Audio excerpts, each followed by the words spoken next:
बिस्मिल्लाहिर्रहमानिर्रहीम। अस्सलाम वालेकुम अज़ीज़ तलबा, आज की इस वीडियो में एक्सरसाइज 2.4 के आखिरी 3 क्वेश्चंस की एक्सप्लेनेशन आपको दी जाएगी। क्वेश्चन नंबर 6 से हम स्टार्ट करते हैं। क्वेश्चन नंबर 6 में उसने फार्मूला हमें दिया हुआ है कि किसी भी अर्थक्वेक की पैमाइश करने के लिए एक फार्मूला इस्तेमाल किया जाता है जिसको m equals to log to the base 10 a by a not से ज़ाहिर किया जाता है। अब हमसे जो डिमांड की जा रही है वो ये है कि ए की वैल्यू उसने दे दी है 10,000, जबकि जो रेफरेंस एम्पलीट्यूड है ए नॉट उसकी वैल्यू उसने 10 दी है। अब वो कह रहा है कि आप इन दोनों वैल्यूज़ को इस्तेमाल करते हुए जो मैग्नीट्यूड ऑफ अर्थक्वेक है वो मालूम करें। तो सबसे पहले हम जो फार्मूला हमें गिवन है उसमें हम वैल्यूज़ पुट करेंगे। सबसे पहले फार्मूला देख लेते हैं, M equals to log to the base 10 A by A not. अब जो ए की वैल्यू है वो 10,000 है, जबकि ए नॉट की वैल्यू 10 है। तो ए और ए नॉट की जगह पे जब 10,000 और 10 पुट किया जाता है, सो एक एक जीरो जो है वो तो कैंसिल हो जाएगा, हमारे पास बाकी जो टर्म बाकी बच जाएगी M equals to log to the base 10 1000 रह जाएगा। सो 1000 का जो लॉगरिथम होता है वो अगर आप लॉगरिथम टेबल से कैलकुलेट करें या साइंटिफिक कैलकुलेटर से कैलकुलेट करें तो उसकी वैल्यू जो है वो 3 आ जाती है।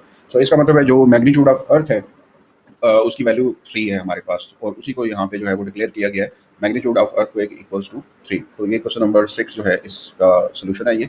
उसके बाद क्वेश्चन नंबर 7 पे हम देखते हैं। उसकी स्टेटमेंट में हमें उसने दिया हुआ है कि अब्दुल्ला जो है उसने 1 लाख रुपए किसी इन्वेस्टमेंट स्कीम में जो है सेविंग स्कीम में इन्वेस्ट किए हैं, और उसको वहाँ से जो इंटरेस्ट रेट मिल रहा है वो 5% पर एनम है, यानी सालाना 5% उसको मुनाफा मिल रहा है उस 1 लाख रुपए के ऊपर। और उसने टी टाइम के लिए जो रकम है वो डिपॉजिट करवाई हुई है, और टी टाइम के लिए जो रकम डिपॉजिट करवाई हुई है उस पे जो उसको टोटल प्रॉफिट मिल रहा है, यानी उसकी इन्वेस्टमेंट की रकम प्लस उसको जो उसके ऊपर इंटरेस्ट मिल रहा है उसको वाई से ज़ाहिर किया जाएगा। सो इस तमाम जो डाटा है इसको उसने एक फार्मूला से जो है वो ज़ाहिर किया हुआ है, जो जिसके लिए ये फार्मूला या इक्वेशन आप इसको कह सकते हैं वो हमें उसने दी हुई है, जो कि Y equals to 100,000 into 1.05 power T है। अब इस फार्मूला को यूज़ करते हुए वो कहता है कि आप बताएं टाइम मालूम करें, टी मालूम करें जिस टाइम के बाद जो रकम है वो डबल हो जाएगी। यानी अगर उसने 1 लाख रुपया इन्वेस्ट किया है तो वो रकम 2 लाख रुपए होने में टाइम कितना लगेगा वो हमने मालूम करना है। सो हम शुरू में जो है वो फार्मूला जो उसने दिया हुआ है Y equals to 100,000 into 1.05 to the power T वो लिखेंगे। अब चूंकि वो कह रहा है कि इन्वेस्टमेंट डबल करवानी है, तो 2 टाइम्स 100,000 हम ये जो है ये वाई की वैल्यू आएगी 2 लाख रुपए। 2 इंटू 100,000 हम लिखेंगे इक्वल्स टू 100,000, जो राइट हैंड साइड पे जो टर्म थी उसको उसी तरह लिख लिया, और 1.05 टू द पावर टी वो भी उसी तरह आ गया। अब यहाँ से हम थोड़ा सा सिंपल कर सकते हैं। वो कैसे होगा कि ये जो 100,000 है और ये जो 100,000 है ये दोनों आपस में कैंसिल हो जाएंगे। अब इन दोनों को कैंसिल करने के बाद जो बाकी चीज़ हमारे पास बच जाती है, टर्म्स बच जाती हैं, वो यहाँ पे मैंने इसको थोड़ा सा सिंपल वे में सॉल्व किया हुआ है। हमारे पास लेफ्ट हैंड साइड पे 2 रह जाएगा, जबकि राइट हैंड साइड पे 1.05 टू द पावर टी रह जाएगा, जिसको यहाँ पे आपके सामने लिखा हुआ है।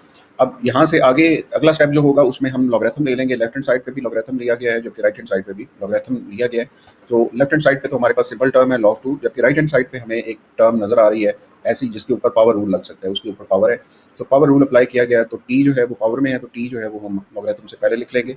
बाकी जो टर्म है log 1.05 उसी तरह आ जाएगा। अब चूंकि वैल्यू हमने टी की कैलकुलेट करनी थी, तो टी को तो हम एज इट इज़ इधर ही रहने देंगे, जबकि ये जो लॉगरिथम ऑफ 1.05 है उसको हम लॉगरिथम ऑफ 2 के नीचे डिवाइड करवाएंगे। सो ये हमारे पास लेफ्ट हैंड साइड पे log of 2 divided by log of 1.05 रह जाएगा, राइट साइड पे हमारे पास टी बच जाएगा। सो जब लॉगरिथम ऑफ 2 की वैल्यू और लॉगरिथम ऑफ 1.05 की वैल्यू कैलकुलेट करके यहाँ पे पुट की जाएगी, सो लॉगरिथम ऑफ 2 की वैल्यू 0.3010 है, जबकि लॉगरिथम ऑफ 1.05 जो है वो 0.0212 आता है, राइट साइड पे इक्वल टू टी आ जाएगा। और इन दोनों टर्म्स की जब डिवीजन की जाती है तो उसे हमारे पास 14 आंसर आ जाता है। ये टाइम है जो हमने कैलकुलेट करना था, तो उसकी फाइनल स्टेटमेंट या डिक्लेरेशन में हम लिख देंगे कि जो इन्वेस्टमेंट है हमारी वो 14 साल के टाइम में डबल हो जाएगी। अब जो क्वेश्चन का ये वाला हिस्सा लिखा हुआ है, जो आपको ये वाला सोल्यूशन प्रोवाइड किया गया है, ये थोड़ा सा लेंथी था, तो इसलिए मैंने उसको थोड़ा सा ब्रीफ करके, शॉर्ट करके, इजी करके इस तरीके से सॉल्व करके आपको दिखाया हुआ है। तो आप चाहे तो इस तरीके से करें, वो आपकी अपनी चॉइस है, और ये तरीका जो है ये ज़रा ब्रीफ है, मुख्तसर है और ईजी है।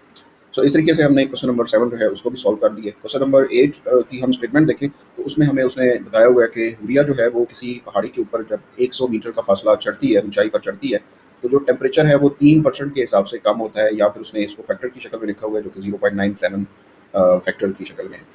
अब वो कहता है कि इनिशियल जो टेम्परेचर है सी लेवल के ऊपर, जिसको टी आई से जाहिर किया जाएगा, वो 20 डिग्री सेंटीग्रेड है। अब वो कहता है कि आपने ये फार्मूला उसने दिया हुआ है, T is equals to T I into 0.97 to the power H by 100। इस फार्मूला की मदद से आपने कैलकुलेट करना है कि 500 मीटर का जब वो एल्टीट्यूड ऊपर जाएगी, बुलंदी पे जाएगी, तो टेम्परेचर वहाँ पर कितना आ जाएगा। सो इसमें जो वैल्यूज़ हमें गिवन है, टी आई की वैल्यू गिवन है 20 डिग्री सेंटीग्रेड, एच की वैल्यू 500 गिवन है, और फार्मूला जो है वो उसको हम दोबारा से लिखेंगे T is equal to T I into 0.97 to the power H by 100 और वैल्यूज जब पुट करते हैं टी आई और एच की इसमें, तो टी आई की जगह पे 20 times 0.97 to the power H की जगह पे 500 डिवाइडेड बाई 100।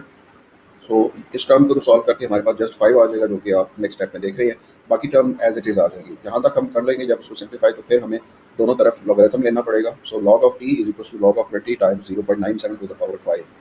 अब यहाँ पे दोनों टर्म हमारे पास प्रोडक्ट रूल इन पे अप्लाई होगा। So log of 20 plus log of 0.97 to the power 5, और जहाँ पे पावर आपको नजर आ रही है वहाँ पे पावर रूल अप्लाई हुआ है अगले स्टेप में। 5 जो है वो log से पहले आ जाएगा और आगे 0.97 उसी तरह आ जाएगा, जबकि log ऑफ 20 भी उसी तरह लिखा जाएगा।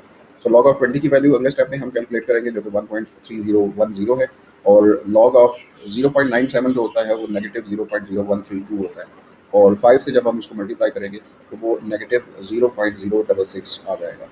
अब इसको जब हम 1.3010 में से ये 0.066 को सब्ट्रैक्ट करते हैं तो वो हमारे पास रिमाइंडर जो आंसर आ जाएगा वो 1.235 है। अब ये लॉग टी की वैल्यू हमने निकाली है। अब हमने बेसिकली टी की वैल्यू निकालनी थी, तो उसके लिए हमें एंटी लॉगरिथम लेना पड़ेगा। लेफ्ट हैंड साइड पे एंटी लॉगरिथम लेंगे तो लॉग खत्म हो जाएगा, एंटी लॉग खत्म हो जाएगा और जस्ट टी रह जाएगा, जबकि राइट हैंड साइड पे एंटी लॉग ऑफ 1.235, और इसका जब एंटी लॉगरिथम कैलकुलेट किया जाता है तो वो 17.18 आंसर आ जाता है इसका, यानी टी की वैल्यू जो है हमारे पास 17.18 के इक्वल आती है।